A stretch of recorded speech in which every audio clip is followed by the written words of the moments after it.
Il paraît incroyable qu'une région d'Europe aussi densément peuplée puisse accueillir autant de joyaux naturels. Pendant la nuit, quand les villes s'illuminent en Europe de l'Ouest, ce contraste est encore plus visible dans l'Eurégio Meuse-Rhin. Les grands axes de la vie moderne côtoient des sentiers pittoresques à travers la campagne. L'industrie de pointe cohabite avec les espèces végétales et animales les plus rares. Le local et le global intimement liés.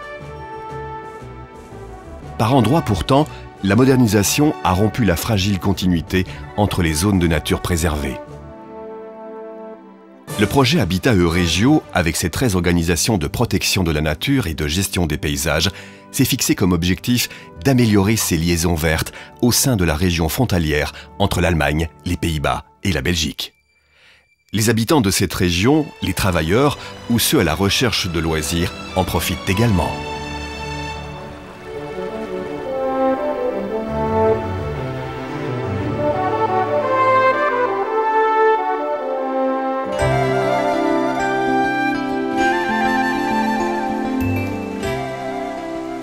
L'eau est un besoin essentiel. La multitude de ruisseaux présents dans l'Eifel et les Ardennes est à la base de la vie dans l'Eurégio Meuse-Rhin. C'est pourquoi le maintien de la qualité de l'eau est essentiel pour les hommes, les végétaux et les animaux. Donc ici, on est en train de faire un inventaire des populations de moules perlières pour évaluer l'état des populations. Jusqu'à présent, on n'en a que retrouvé environ 28 et selon nos estimations, on en trouve 1 sur 3. Donc ça voudrait dire que la population de moules perlières dans l'Our s'estimait à environ 100 individus, ce qui comparativement à il y a une centaine d'années par exemple est vraiment catastrophique. Je ne peux plus vivre convenablement ici. L'eau est sale, j'arrive à peine à respirer. Et mes bébés étouffent.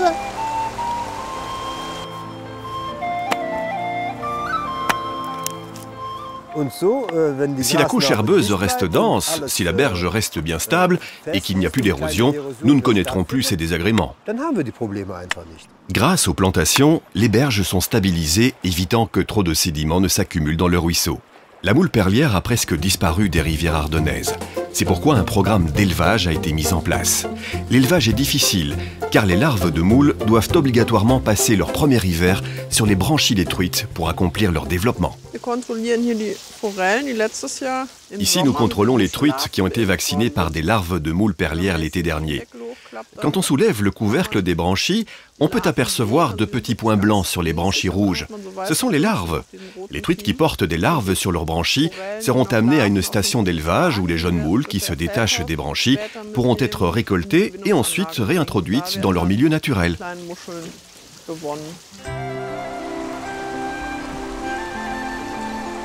C'est bien aimable de vous soucier de mes bébés.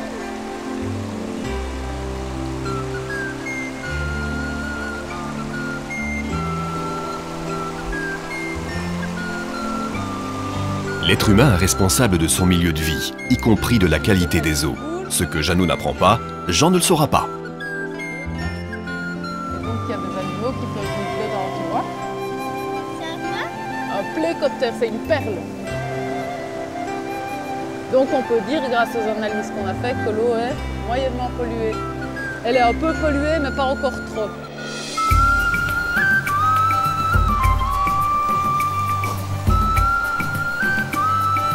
Le réseau des ruisseaux et rivières offre non seulement un habitat aux animaux, mais constitue aussi pour eux un tissu de voies de transport et de colonisation transfrontalière. Ce castor l'a bien compris et utilise le réseau pour quitter les Ardennes à la recherche de nouveaux territoires.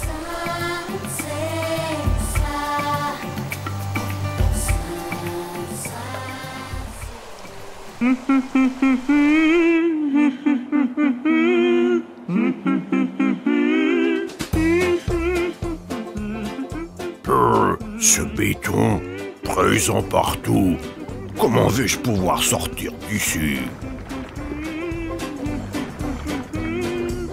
Voyons voir si je peux trouver ici de l'eau et des arbres pour m'établir. Oh, ça a l'air chouette ici. Il y a déjà quelqu'un? Peut-être une demoiselle? Dans cette ancienne gravière, encerclée d'industries et de zones d'habitation, la commune d'Oupeil développe une oasis verte.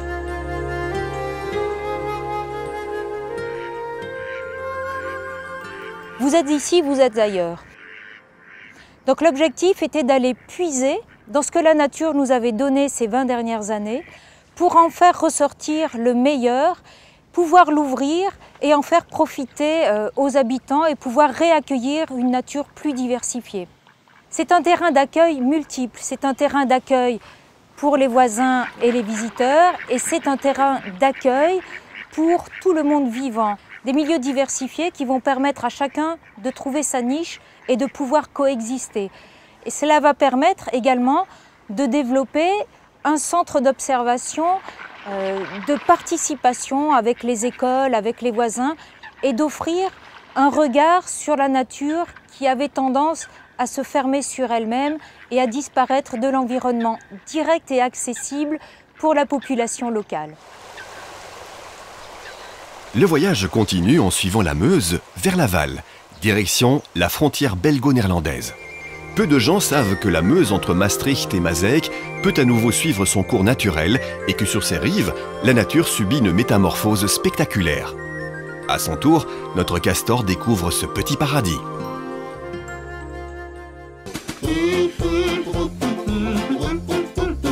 Allons voir à quoi ressemble cet endroit.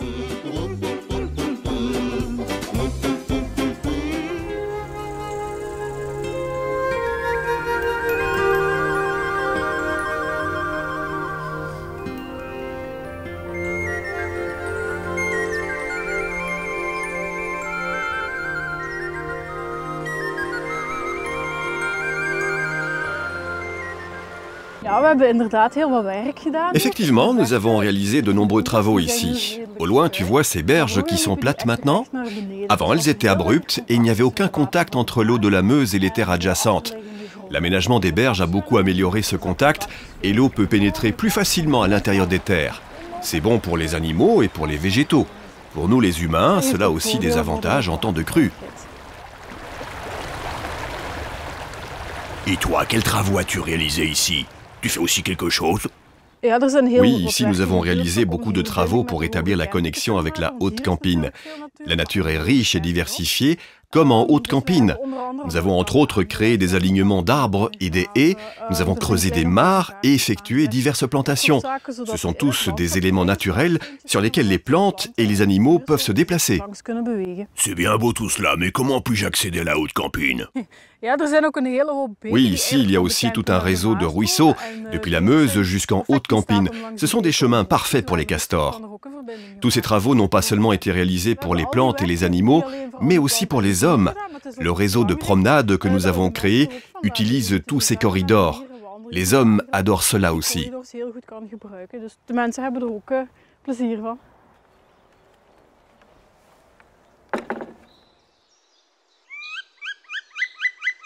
La nature ignore les frontières des hommes. À la jonction de l'Allemagne, des Pays-Bas et de la Belgique, s'étend une grande zone forestière. Elle est exploitée pour son bois, bien sûr, mais elle sert aussi de refuge pour les plantes et les animaux. Qu'est-ce que c'est monotone ici? Quel étrange coin de forêt! Tous les arbres sont droits comme des planches. Dans le cadre du projet Habitat Euregio, la station de conservation de la nature, NABU, a analysé l'état des forêts aux alentours d'Aix-la-Chapelle. La forêt d'Aix-la-Chapelle, le Preußwald belge et le Weilener-Bos néerlandais. Nous avons cartographié d'une part les types de biotopes et les structures forestières, et d'autre part les espèces d'oiseaux nicheurs et de chauves-souris. Nous avons ainsi pu constater qu'il y avait 3 à 4 fois plus d'espèces rares d'oiseaux nicheurs dans une forêt naturelle que dans une forêt de production.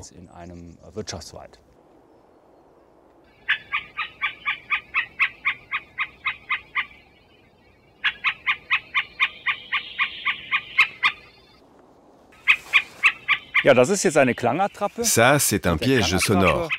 Nous l'utilisons pour attirer les espèces d'oiseaux rares.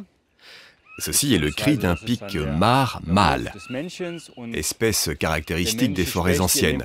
Si le pic me répond, je peux délimiter son territoire. Oui, dans cette forêt-ci, ça me plaît beaucoup mieux. Quelle variété! La forêt est un écosystème complexe. On y trouve des arbres, des végétaux, mais aussi toutes sortes d'espèces animales, des champignons qui décomposent les bois morts, ainsi que toute la chaîne alimentaire. Nous avons étudié les oiseaux parce qu'ils sont au sommet de la chaîne alimentaire. Si l'avifaune est riche et qu'on trouve en plus des espèces rares, cela signifie qu'il existe aussi une population variée d'insectes et que la chaîne au complet est bien présente. Und alle anderen Pflanzen und Tiere eben auch vorhanden sind.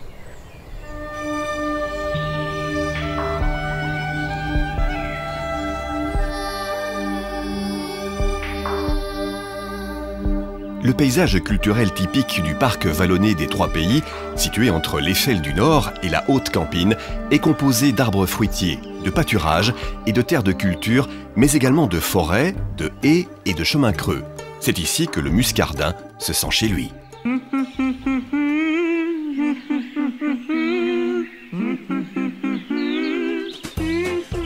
C'est mortel ici. Moi, je voudrais partir. Mais c'est devenu impossible parce que vous, les hommes, vous avez arraché toutes les haies alentour. Moi, je ne sais me déplacer que sur des branchettes. Vous le savez tout de même. Comment puis-je atteindre un autre bosquet là-bas pour rencontrer mon prince charmant?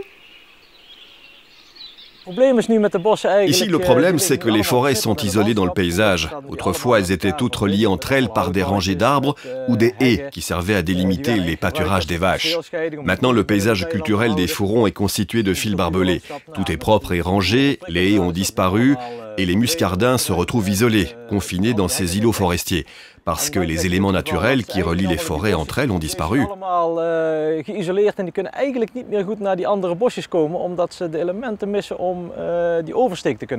Exactement. Mais même si j'atteignais l'autre bois, j'aurais aussi besoin de bien manger. Des noisettes, des mûres. Moi, j'ai besoin de graisse pour ma longue hibernation. Le biotope idéal pour le muscardin est une lisière forestière bien structurée, avec une belle forêt à l'arrière. La bordure est diversifiée avec des branches d'arbres et de buissons, avec des plantes grimpantes qui peuvent former une belle transition vers le paysage ouvert. Les arbustes portent des noisettes et d'autres fruits et baies. Ici, nous avons coupé quelques gros arbres en bordure de la forêt et nous avons déplacé les fils barbelés vers l'intérieur de la pâture. Ensuite, à la lisière, nous avons planté des arbustes indigènes pour que le milieu idéal puisse encore mieux se développer. Avec nos partenaires belges, nous avons beaucoup travaillé pour créer des liaisons vertes. Ce sont des fossés, des chemins creux et des bosquets. Ces mesures sont profitables à différentes espèces animales comme le muscardin ou la pie grièche écorcheur. Ce qui est formidable, c'est que non seulement les animaux peuvent utiliser ce paysage, mais qu'ils profitent également aux hommes. Toutes ces belles initiatives montrent aux visiteurs le paysage tel qu'il était et tel qu'il devrait toujours rester. Mieux encore, elles lui offrent la chance d'observer certains animaux. Bien entendu, les milieux humides n'ont pas été oubliés.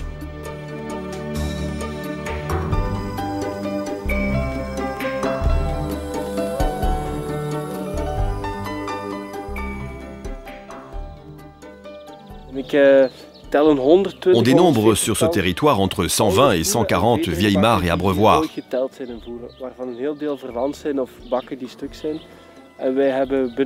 Dans le cadre du projet, nous avons restauré environ 60 mares et abreuvoirs, ce qui profite notamment aux crapauds accoucheurs, une espèce rare.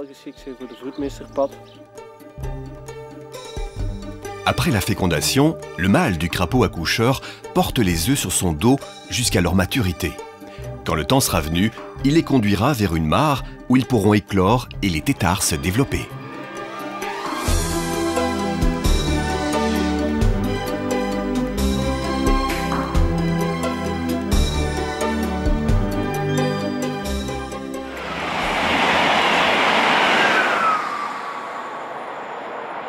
Ici aussi, les hommes ont construit un nouveau chemin de liaison au-dessus d'une autoroute et d'une ligne de chemin de fer qui jusqu'à présent formait une barrière infranchissable.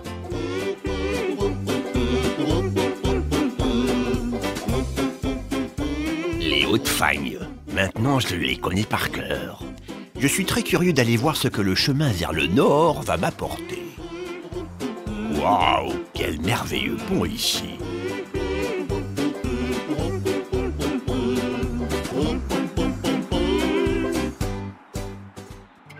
Mon ami le blaireau ne connaissait pas ce passage.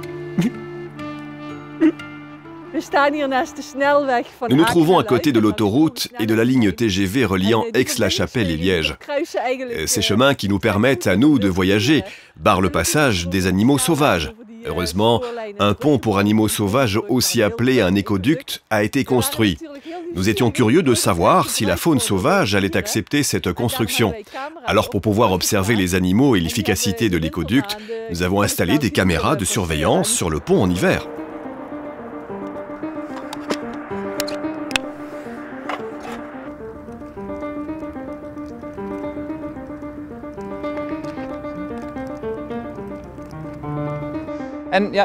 J'espère pouvoir récolter des poils de chat sauvage. C'est un piquet équipé de bancs de velcro. On verse dessus de l'huile de valériane. Cette odeur attire les chats. J'espère que nous pourrons récolter des poils de chat grâce à ce dispositif. Grâce aux analyses génétiques réalisées sur les poils, on peut vérifier s'il s'agit d'un vrai chat sauvage ou d'un hybride entre un chat sauvage et un chat domestique.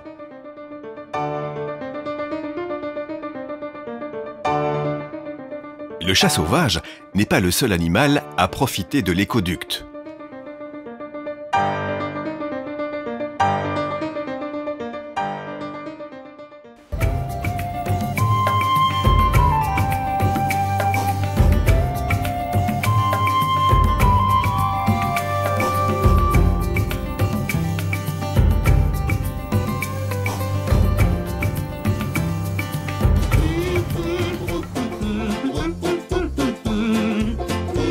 La clé du succès de ce projet réside dans la bonne collaboration entre les 13 partenaires. Grâce à la plateforme Eurégional, les partenaires ont pu échanger leurs expériences en vue de réaliser des travaux concrets de conservation sur le terrain. Nous voici à nouveau réunis pour le Xème Forum Eurégional. Aujourd'hui, nous souhaitons discuter de ce que nous avons atteint durant les 3 dernières années. Je veux des peupliers pour manger. Moins de béton, des rivières propres. Je veux aller vers le nord. Et pas tous en même temps. Nous devons garder une certaine discipline. Bon, raconte-nous, Muscardin. Qu'en penses-tu? Nous sommes tous contents que vous vous soyez bougé un peu pour mieux comprendre nos milieux de vie et ensuite pour les améliorer. Mais il reste encore beaucoup à faire. Avec les 13 partenaires, nous avons créé des zones de liaison vertes pour les animaux ici présents. Nous avons pu dépasser les problèmes de langue pour collaborer efficacement sur le projet Habitat Eurégio. Pas simple de tenir le cap des objectifs avec autant de partenaires. C'est le rôle des coordinateurs.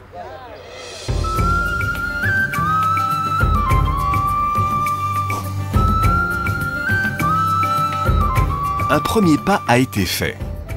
Depuis toujours, les hommes construisent des ponts. Le projet Habitat Eurégio, dans son ensemble, est une vaste construction de ponts. Des ponts verts jetés par-delà les frontières. Verts sans frontières, pour les plantes et les animaux. Et finalement aussi pour les 4 millions de personnes de l'Eurégio.